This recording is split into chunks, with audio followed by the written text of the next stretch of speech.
Ladies and gentlemen, welcome to another video. In this video, we're going to be talking about how to participate in staking to earn rewards in Binance. So let's get straight into the video.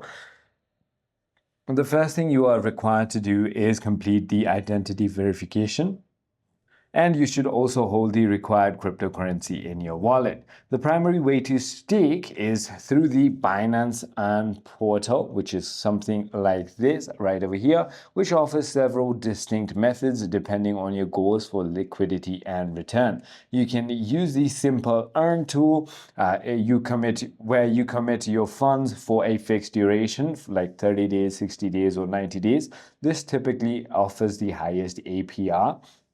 You can also use the simple earn with flexible staking. So you can withdraw your asset at any time without penalty, but rewards are generally lower.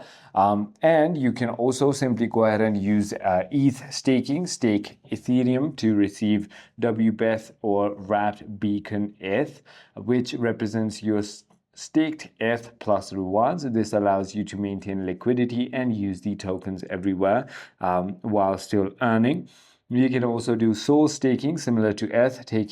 Staking Solana provides you with BNSOL, a liquid staking token that accumulates rewards automatically. So I hope this video clarifies everything for you. If you have further more queries, feel free to comment down below, and I'll see you on the next one.